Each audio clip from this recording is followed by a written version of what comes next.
Thank you, Mr. Chairman. Thank you, Doctor, for being here today. My former profession was working with students and kids. Traveled to hundreds and hundreds of high schools across the country in all 50 states, ate at lunchrooms, and the food in most of them were atrocious. 2010, we basically did away with milk for some reason. I can't imagine. I've got a new granddaughter. My daughter-in-law is breastfeeding. We looked at the formula that we could have been feeding my new granddaughter. We want to do away with something, we do away with that because it's nothing but sugar. And we're going to look at something that's so important to our kids growing up and their physical attributes of growing up to an adult. We're looking at possibility of milk being detrimental. It's mind-boggling to me, but I guess there's a lot more smarter people than me. You know, I used to have a training table for players. All of our athletes, and you could put milk and you could put tea, you could put water out there, they'd drink the milk. Athletes. And there's a reason that they look a lot better than a lot of our kids nowadays. But at the end of the day, we have to make a decision, what's better? I can't believe we're even getting involved in this, but science improves and changes over time. We know that. Our nutrition standards should not be what they were in 2010. They have to change. As nutrition science data has changed, can you discuss the 2005 Dietary Guidelines Advisory Committee's conclusions on dairy consumption's effect on children? And just to clarify, just to make sure I heard you correctly, you were referencing the 2025 Dietary Guidelines Advisory Committee? Yes, ma'am. Thank you.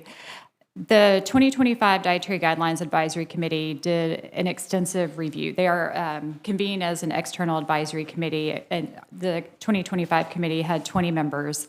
They did an extensive review on all aspects of the diet, including dairy, data analysis, a number of systematic reviews, and food pattern modeling.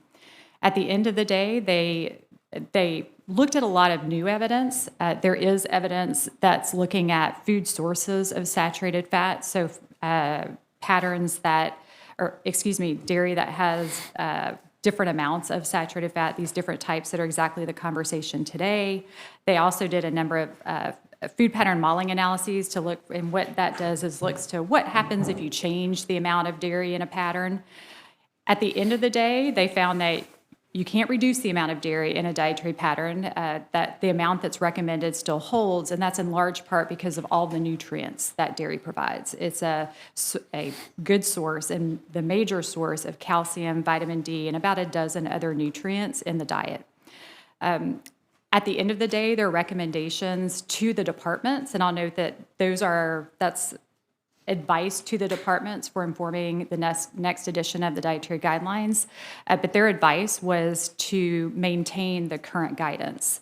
Now, we are at a point, and Secretaries Rollins and Kennedy have acknowledged their commitment to supporting the development of the dietary guidelines to be released later this year, and they have also discussed doing a line-by-line review of the committee's report and basing the next edition of the dietary guidelines on science.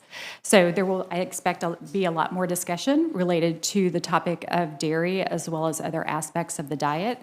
But at the end of the day, I think the 2025 committee continued to emphasize the importance of dairy in a healthy dietary pattern. So at the end of the day, don't you agree that any milk, 2%, whole milk, is much better for our kids growing up than soda? Yes. I think the point of the dietary guidelines is that there is flexibility. There's a number of different options within the dairy food group, and whether that be fat-free, low-fat, reduced-fat whole milk, it's important to make selections that are right, that support individual needs and preferences, and in that context of the larger dietary pattern. Thank you.